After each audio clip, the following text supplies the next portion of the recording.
Le débat. Et Abdelkader, donc tu disais que le pouvoir, des fois, il fait un clin d'œil aux intellectuels, aux universitaires, mais il ne les écoute pas vraiment.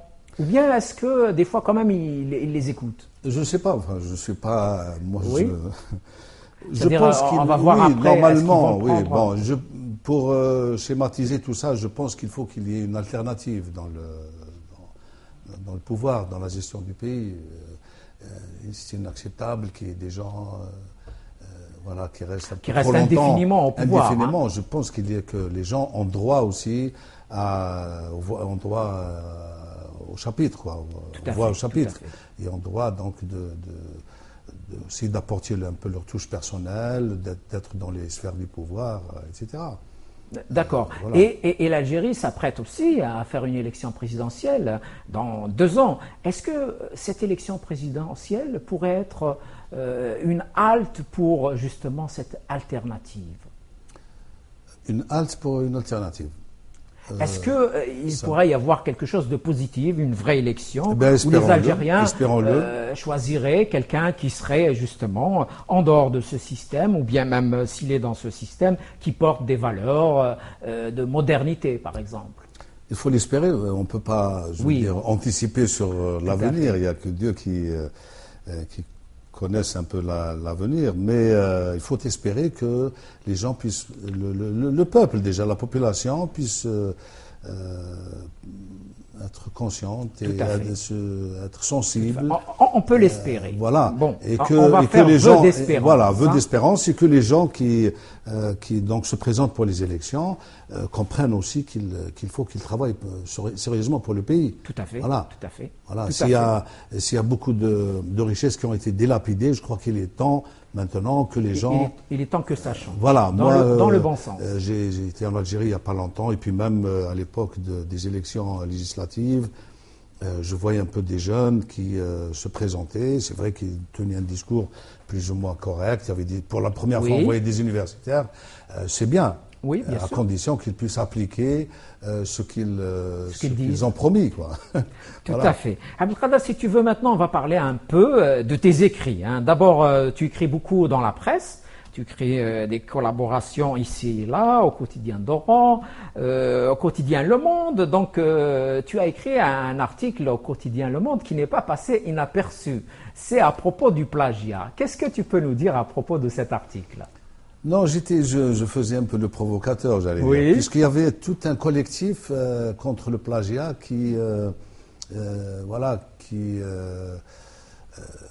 toute une levée de boucliers, si vous voulez, contre des gens qui plagient. Des gens qui plagient. Une président d'université qui a été poursuivi, des collègues par-ci, par-là. Moi, il y a un collègue qui est responsable, qui est maître de conférence à Paris 8, qui est un ami, qui est responsable justement de ce collectif, qui me tient régulièrement au courant de ce qui se passe. Sauf que moi, je me plaçais sur un autre plan, beaucoup plus philosophique, beaucoup plus, j'allais dire, métaphysique. Pour moi, le plagiat, évidemment, je le comparais au copier-coller. Si on rencontre malencontreusement en Algérie beaucoup de cette pratique frauduleuse qui est le copier-coller, moi, si vous voulez, j'ai parlé du plagiat en tant que, si vous voulez, pratique rédactionnelle, mais beaucoup plus intelligente parce qu'elle, si vous voulez, elle recycle un peu le travail et elle ne transborde pas le travail. D'accord. Parce que le copier-coller, qu'est-ce qu'il fait? Il prend, il transborde, il laisse, il quitte, il laisse comme ça. Tandis que le plagiat, c'est tout un travail. Je me suis placé sur un plan beaucoup plus philosophique, peut-être purement littéraire, moins, si vous voulez, moins juridique et moins sur le plan de la fraude. Tu n'étais pas dans l'accusation. De grands écrivains ont plagié, parce que le plagiat, ça ne veut rien dire. Le plagiat, c'est une intertextualité, si vous voulez. Voilà. C'est un passage d'un texte à un autre. C'est une manière, si vous voulez, de retravailler l'autre texte, de faire disparaître un peu les contours visibles de la première mouture et d'arriver à la deuxième mouture sans rien. Il n'y a que les textes sacrés qui n'ont pas été plagiés, qui ne sont pas de l'ordre du plagiat. Cela, si vous voulez, le Coran, la Bible, les textes sacrés sont des textes purs qui ont une originalité attestée. D'accord. Et donc, je reviens à ton premier livre. Donc, tu commences par écrire des poèmes et ça s'appelle Les mots et ça sort en 1994 à Paris. Oui. Et tu as même apparemment écrit des poèmes sur Octobre 88, sur le président Boudiaf dont on célèbre les 20 ans de l'assassinat dans quelques jours. Comment est-ce que tu as décidé de publier ces poèmes?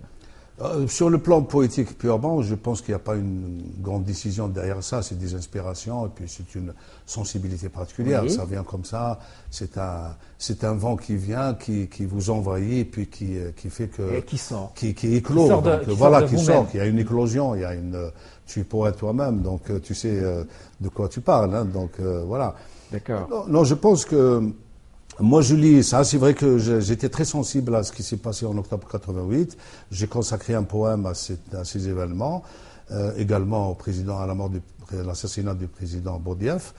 Oui, c'est une inspiration déjà, mais aussi que j'articulais avec ce qui se passait dans la réalité. D'accord.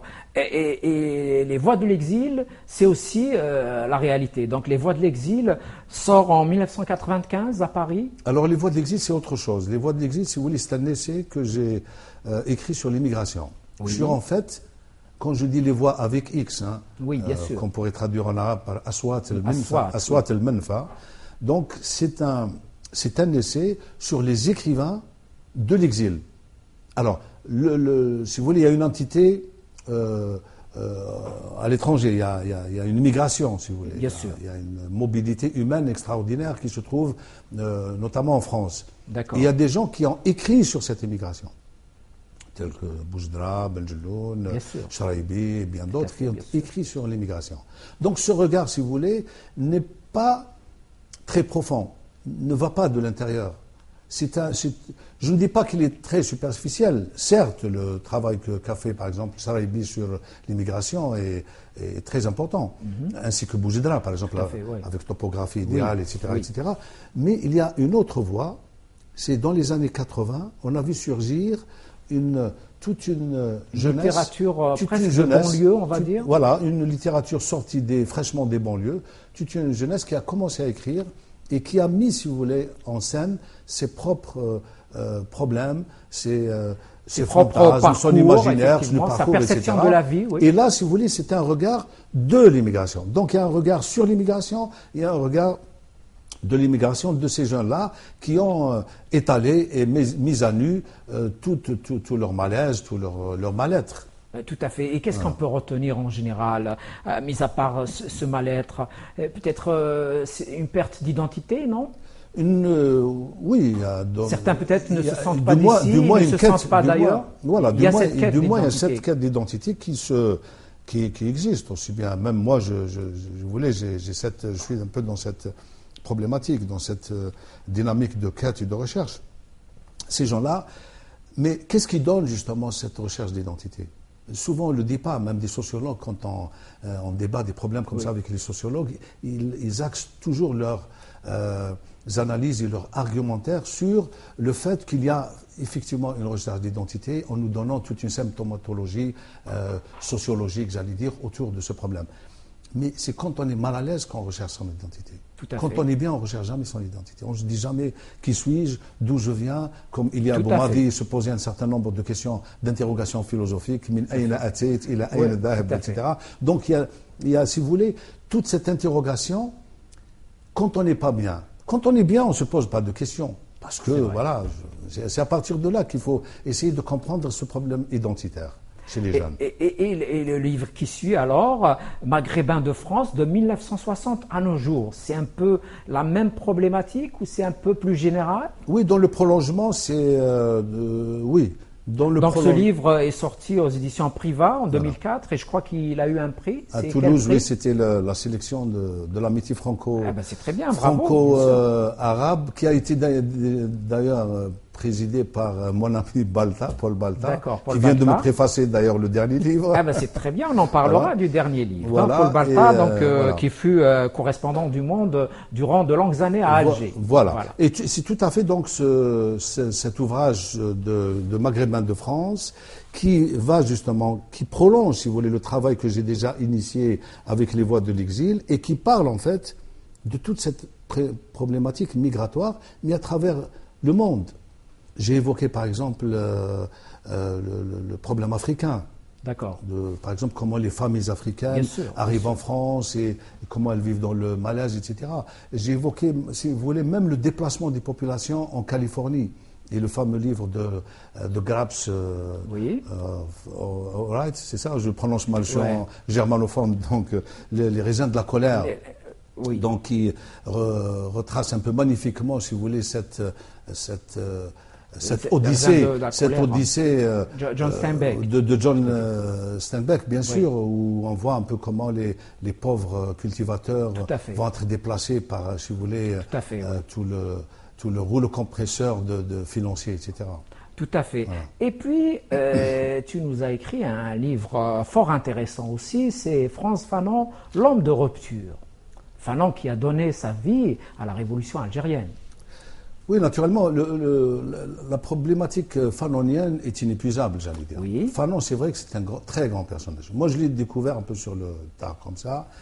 Je le connaissais, comme beaucoup d'Algériens connaissaient Frantz Fanon de nom. Oui. Et ils ne savaient pas qui était Fanon.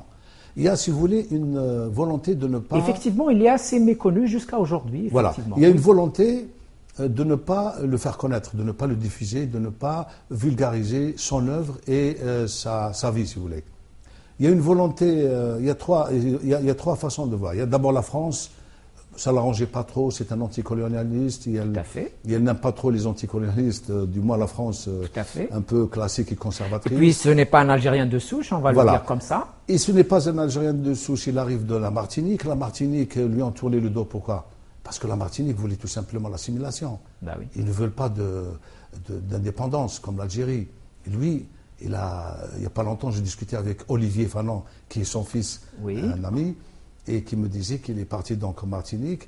Et ils l'ont traité de harki, carrément. Ah ben voilà. Parce que tout simplement, il a développé d'autres idées, et pourtant des idées plus humanistes. Voilà. Et d'ailleurs, il découvre l'Algérie dans un hôpital psychiatrique. Voilà, donc la Martinique ne l'a pas accepté, l'a rejeté, parce que c'est son fils un peu terrible, c'est l'enfant terrible de la Martinique qui voulait, lui, l'indépendance. La majorité voulait, jusqu'à présent d'ailleurs, l'assimilation.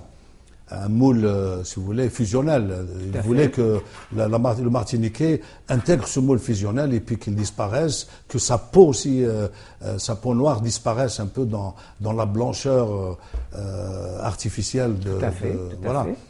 Et l'Algérie l'a oublié. Elle n'a pas renié, mais elle a oublié malheureusement. Pas totalement quand même. Il y a eu quand même des colloques sur Frantz Fanon. Voilà, c'est grâce en à tout des cas, initiatives. il y en a eu beaucoup durant les années 80. Aujourd'hui, semble-t-il, il y en a moins, mais il y en a eu aussi, il faut le dire. Et maintenant, la rupture. Pourquoi toi, tu parles de rupture? C'est la rupture par rapport à quoi? Parce qu'il oui, c'est tout son chemin, si vous voulez, tout son parcours a été parsemé de moments comme ça de rupture. La première rupture, c'est déjà avec son pays natal. Voilà. La seconde rupture, c'est avec son autre pays, j'allais dire métropolitain, la France. Oui, voilà. C'est vrai. Il a rompu avec les idées coloniales, c'est déjà une rupture. Il a rompu, si vous voulez, avec l'idéologie dominante. Il a rompu avec toute l'histoire de la France. Il a donc adopté un nouveau mécanisme de pensée et d'action, et il s'est placé dans la marge. Lui, il a proféré, si vous voulez, un discours de marge. C'est à partir de la marge qu'il a commencé à militer. Tout à fait. Pas dans la majorité. Il a commencé donc à parler, il a porté un regard critique et un jugement critique sur la société française, sur les soi-disant si vous voulez, côté positif de l'histoire coloniale, alors qu'il n'y en a pas. Moi, je ne vois pas de côté positif dans l'histoire coloniale. Oui, bien sûr. Je ne vois que du négatif. Je ne vois pas les ex-colonisés sont complètement traumatisés par l'expérience coloniale. Il faut les fait, connaître. Il ne faut pas porter un jugement hâtif comme ça et externe. Il faut le vivre de l'intérieur. Nous sommes tous, moi-même, je suis traumatisé. Moi qui n'ai pas longtemps vécu sous le colonialisme. Durant cette période. Gardons ces stigmates, nous gardons ces stigmates et ces choses profondes. Nous essayons de les dépasser, tant mieux. Il y a beaucoup de choses qui se font maintenant. Il y a des dialogues parce qu'il y a aussi des forces vives.